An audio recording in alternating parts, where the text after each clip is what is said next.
Hey folks, how you all doing? Lloyd here, or Mr. Hats as I'm known as in the VC. Today's video is part 2 and the final part of the Bruce Springsteen studio albums ranking video. The first part covered his debut from his debut album, Greetings from Asbury Park, New Jersey, right through to the twin release of Human Touch and Lucky Town 1992. This one focuses on the 11 studio albums that have come since then. Yeah, not sure what else to add to that. If you haven't seen the original video with the earlier albums, 10 earlier albums, go back and watch those, and then come back and watch this, or watch this and then watch that. It doesn't really matter.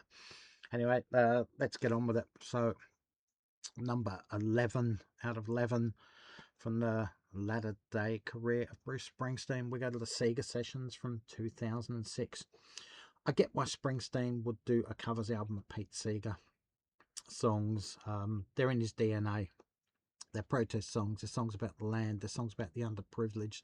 They're songs about the blue-collar factory workers struggling to make ends meet every week, and the struggles of workers in general.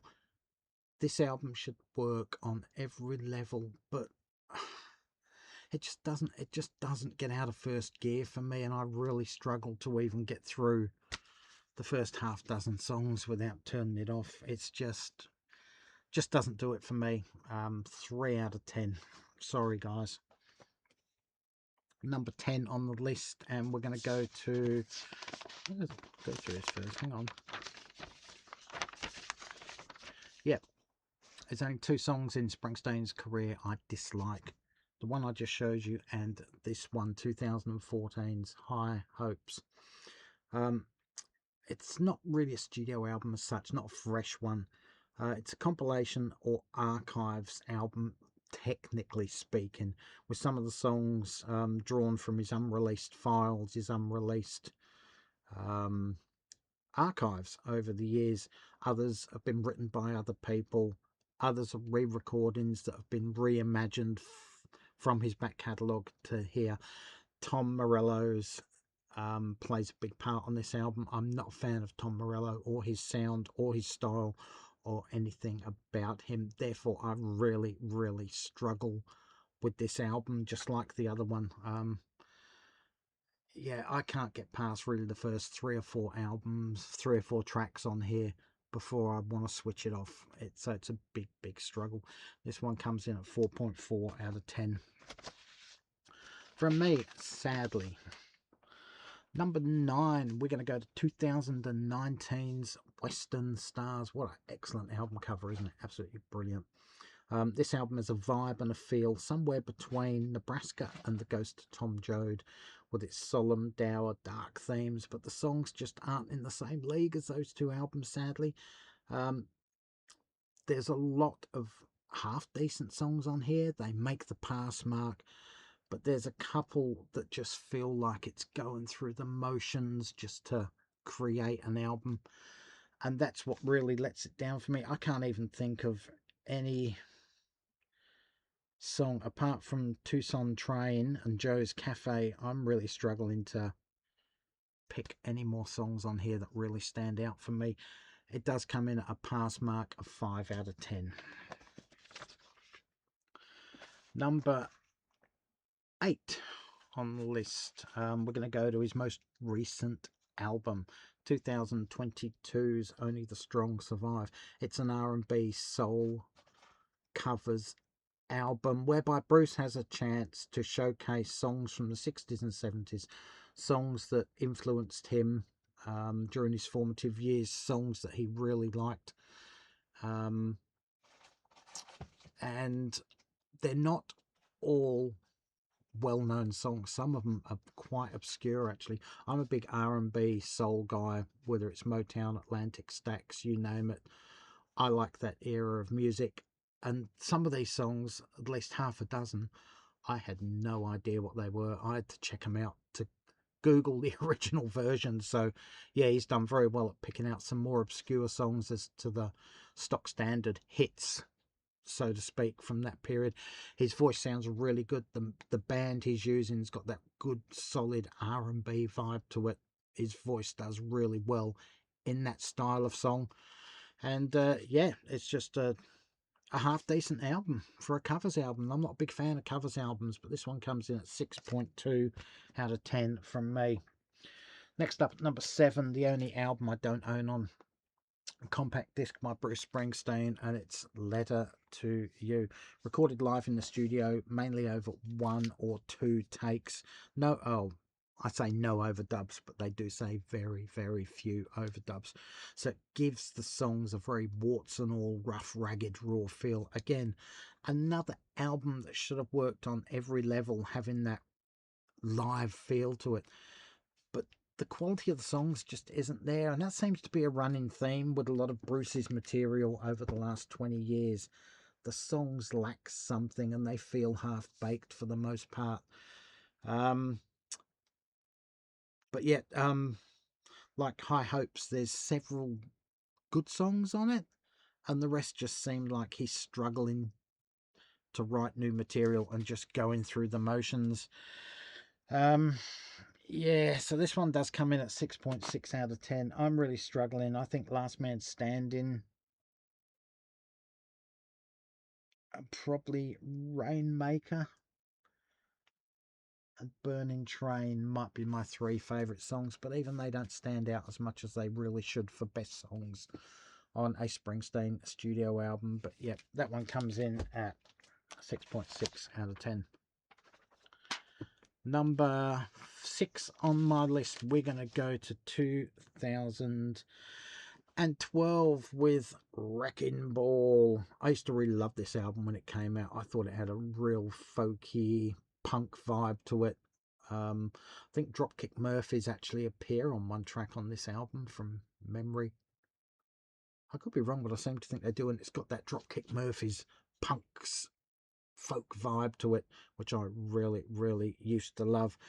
The album was written in response to the global financial crisis and the US government's slow response approach to the response to Hurricane Katrina at the time as well. It's an angry album. It shows Bruce still has fire in his belly when he really needs to, and when things really wind him up. It's still a pretty good album. There's nothing really wrong with it. It comes in at 7 out of 10. It's just not as good as I thought at the time. Maybe I overplayed it. Shackled and Drawn is brilliant. Jack of All Trades is a beautiful little acoustic number. Wrecking Ball is a good one.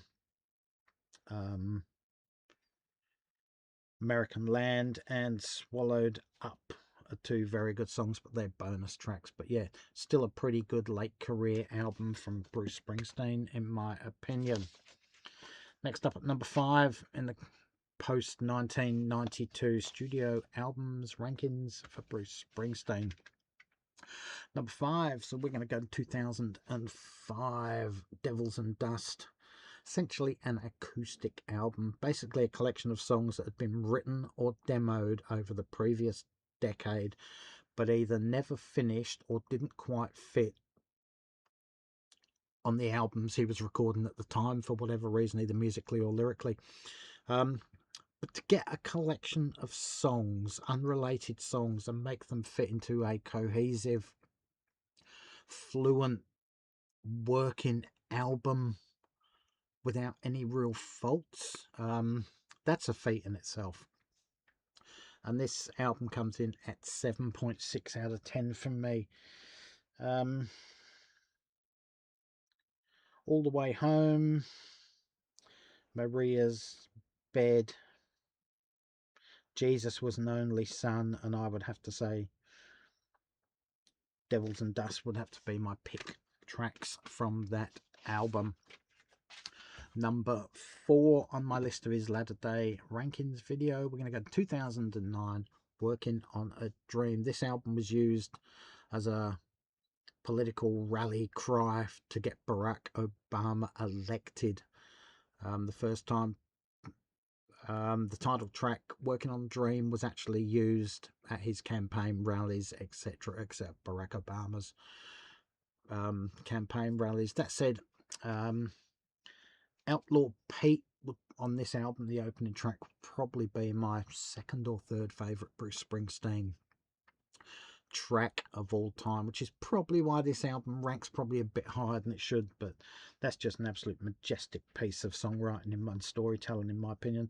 Queen in the Supermarket, very good. Working on Dreams, a very good song. That's it. There's nothing really bad on this album. 13 songs, if anything. Again, it's probably a bit too long, but it's worth it just for Outlaw Pete alone. Very good album.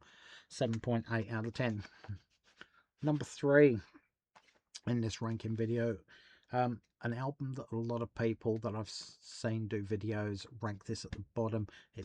Didn't get too great reviews when it was released neither originally, but I still really like this album. So from 2007 we get Magic.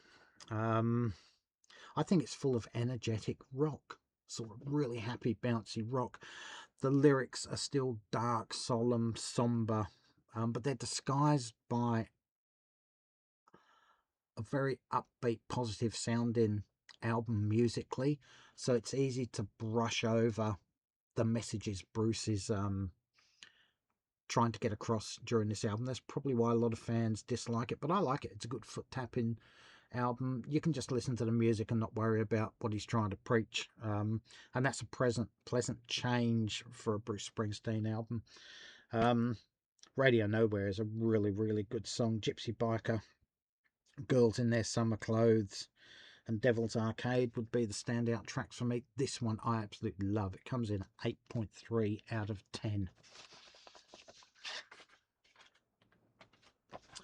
Number 2 on my list for the latter day Springsteen albums, we're going to go to 2002 with The Rising. This album was written in the fallout of 9/11, so the subject matter reflects the anger that the American people were feeling at the time, the sense of hopelessness, and yet the sense of stand up and, fight for what's ours sort of thing. I think it's probably a couple of tracks too long. That seems to be a common thread with a lot of Bruce Springsteen's latter day albums. He's trying to put too much into them, probably because of the whole era of compact discs. Artists tried to fill up the whole 70 plus minutes worth of compact discs available sound at one time. But yeah, I think it's a very angry album, and yet it's a very positive album as well. The American people will rise, we will overcome this.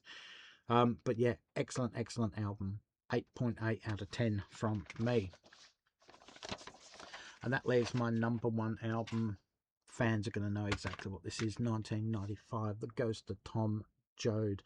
I bet you never expected this one. Well, did you? I never liked this album when I first bought it, when it first came out. It took me a good 4 or 5 years to appreciate it fully. It was gathering cobwebs and dust on the shelf for a long time. It wasn't his most popular album anywhere, and it's nowhere near his biggest selling album either. But when I go back and listen to this, he's at the zenith.